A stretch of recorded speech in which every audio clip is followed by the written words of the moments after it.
Assalamualaikum warahmatullahi wabarakatuh. 5 hikmah Al-Quran diturunkan secara berangsur-angsur sesuai peristiwa. Allah menurunkan Al-Quran kepada Rasulullah tidak langsung dalam sekali jadi Al-Quran, namun dilakukan secara berangsur-angsur selama 22 tahun 2 bulan 22 hari. Hal ini karena menurut tuntunan peristiwa yang melatarinya. Setiap ayat yang diturunkan berdasarkan suatu peristiwa atau tanpa sebab yang tersirat hikmah di dalamnya. Berikut 5 hikmah diturunkannya Al-Quran secara berangsur-angsur. Yang pertama, untuk menguatkan hati Rasulullah SAW. Allah sengaja menurunkan Al-Quran secara berangsur-angsur bertujuan untuk meneguhkan hati Rasulullah SAW.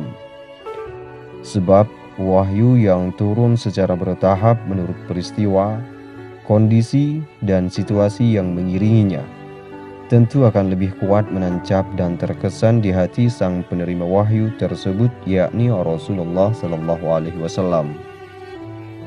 Sesuai dengan firman Allah Subhanahu wa Ta'ala di dalam Quran Surah Al-Furqan ayat 32.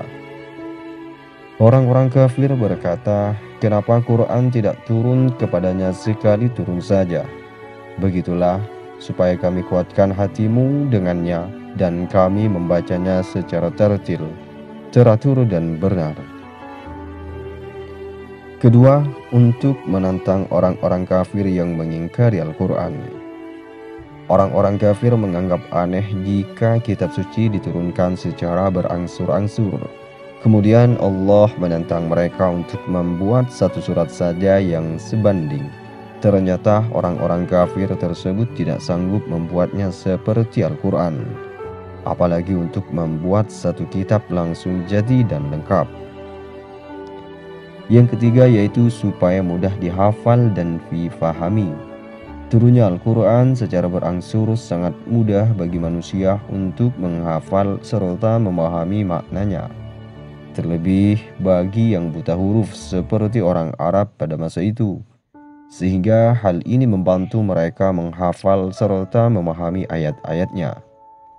Para sahabat langsung dapat menghafalkannya dengan baik, memahami maknanya, dan menerapkannya dalam kehidupan sehari-hari. Itulah sebabnya Umar bin Khattab pernah berkata, "Pelajarilah Al-Quran 5 ayat 5 ayat, karena Jibril biasa turun membawa Al-Quran kepada Rasulullah sebanyak 5 ayat 5 ayat." Hadis riwayat Baihaqi. Keempat, yaitu agar orang mukmin antusias menerima Al-Quran dan giat mengamalkannya. Kaum muslimin memang menginginkan serta merindukan turunnya ayat-ayat Al-Quran, apalagi ketika memerlukannya karena ada peristiwa yang sangat menuntut penyelesaian wahyu, seperti halnya tentang ayat-ayat mengenai kabar bohong yang disebarkan oleh kaum munafik untuk memfitnah Bunda Aisyah dan ayat-ayat tentang li'an. Menurut bahasa, li'an berarti saling melaknat. Sedangkan menurut syara, yakni jika suami menuduh istri berbuat zina atau tidak mengakui anak yang dilahirkannya, namun suami tersebut tidak mempunyai 4 orang saksi dalam tuduhannya, maka baik suami maupun istri harus bersumpah. Yang kelima yaitu untuk mengiringi kejadian di masyarakat secara bertahap dalam menetapkan suatu hukum. Al-Quran diturunkan secara berangsur-angsur, yakni dimulai dari masalah-masalah yang sangat penting, kemudian menyusul masalah penting. Prioritas masalah yang pertama kali ada dalam Al-Quran adalah tentang keimanan kepada Allah Subhanahu wa Ta'ala, kepada malaikat, iman kepada kitab-kitabnya, kepada Rasulnya, iman kepada hari akhir, kebangkitan dari kubur, serta surga dan neraka. Dalil-dalil rasional turut mendukung dengan tujuan untuk mencabut kepercayaan jahiliyah yang sudah sekian lama menancap di hati orang musyrik.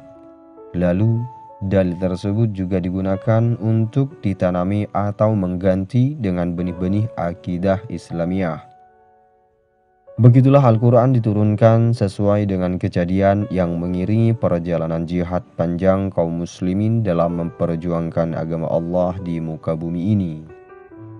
Sekian video ini, itulah 5 hikmah Al-Quran diturunkan secara berangsur-angsur sesuai peristiwa. Wassalamualaikum warahmatullahi wabarakatuh.